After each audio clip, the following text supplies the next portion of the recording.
In this video, I'm going to share with you how I adjust my schedule to accommodate my dog's needs and her walks. Hey, what's up, fam? Welcome back to the channel. Another video. This one I'm going to be talking about how I adjust my schedule, my daily schedule, to accommodate my daily walks for my pups. As you guys know, we have a few dogs at home. We have Sweet Cheeks, which is the Rottweiler. We have Pen, Snowflake, which is the Maltese, and then we also have Boo Boo, which is the youngest one of the pack, which is a Corgi. One of our top priorities as their owner, besides their nutrition, is to make sure they get their exercise in every day. Now, we're not anything close to being professional dog owners, but we do know is that we love them tremendously, and we do our best, especially in these later years, that we've all, as a pack at home, the humans, have really focused on self-developing and becoming the best version of us that we can be.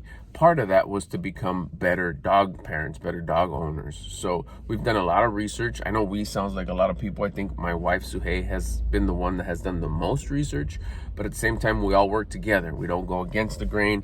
I don't go against anything she wants to do. We always work hard in order to gain as much wisdom and knowledge that we could apply to their life so we could all have a better lifestyle. So one of the things that we do is our daily walk. Now, we didn't realize how much that moves around till we really started focusing on, hey, look, they're going to get about 1.5 miles to 2 miles a day. And we would encounter different challenges, such as too hot, too cold, too rainy, too wet. Where do we go? Location, time, work, responsibilities. There's a lot of factors that come into play that we need to wiggle around with. And that's where it gets tricky. But that's also where we put in the work. So weather is the first one. It's really basic. If it's too hot, we have two options. We do have a path of shady area at the park that we go to, which is a pretty long stretch. So we'll weave around all the trees. We'll go up and down. It's not in itself from point A to point B close to 2 miles at all, but we do know that if we go up and down like 4 times, we're past 1 mile. And because we're weaving and going in between the trees and stopping and circling a few trees, we get a lot of extra steps in and a lot of mental stimulation as well, because it's just off literally the beaten path. The other option is that we'll go early in the morning before the sun comes out, so it's just cool. We'll do our normal 2-mile walk, and that's like just easy peasy because just it's not hot yet. Plan B to that is all the way to the other end, which is later in the day. Now, this could get tricky because our park closes early certain times of the year. It's daylight savings vibes. So if it closes early, we have to go during the morning. Otherwise, we'll have to choose an alternative park. Besides that, if it's closed late in the evening, like 8 o'clock, then we'll go at 6:45, 6:30, even 7,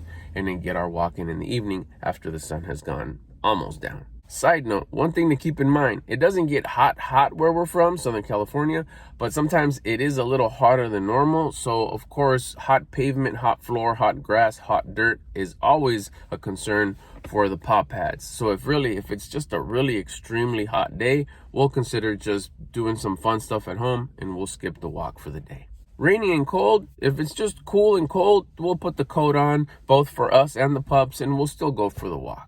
If it's extremely cold, again, we'll consider, let's just stay at home and do some fun mental stimulation, and we'll skip the walk for the day.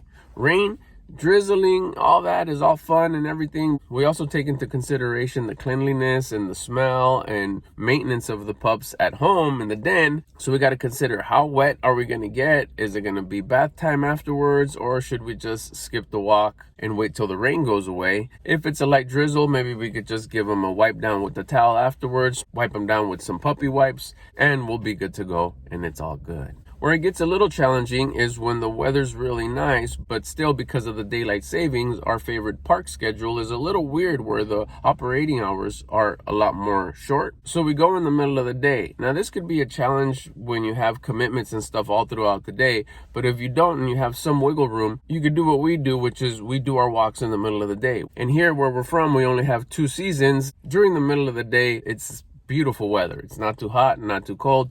So we have our lunch, we go for a walk, or vice versa. We go for a walk, then we come back, have lunch, and then go about our day. The best part of it is that we're accomplishing what we wanted, which is to take our dogs for a daily walk, well, almost daily walk, because we do take the weekends off. Only because it's a good idea for the dogs to get a little bit of rest, and at the same time, our favorite park does tend to be very popular and packed on the weekends. That doesn't mean that we don't get the exercise at home, whether it be mental stimulation or we just play chase up and down the yard and the driveway, and yeah, sometimes even inside the house. Probably one of the best feelings is just to know at the end of the day when they're nice and tired and they're going to bed or they're just sitting there resting. I heard once, and I love the line, a happy dog is a tired dog. So just to know that I did my part and fulfilled their needs by taking them out for their daily walk is such a great feeling. Not to mention that I also feel good and accomplished because I get my daily cardio while I take them out for a walk. I hope this helps inspire you to take your dog out for a daily walk and work with your schedule, see what you got, use a little bit of creativity. There's always a way. I know we're really busy people when it comes to just commitments that we have, but if we've taken on the responsibility to be dog parents, dog owners, one of their basic dog needs is to go for a daily walk. And it's not so much the distance, it's just actually going out for the walk and making sure that they get their exercise in, their mental stimulation, and the connection that you get between you and your pup. Hope this helps. Catch you on the next one.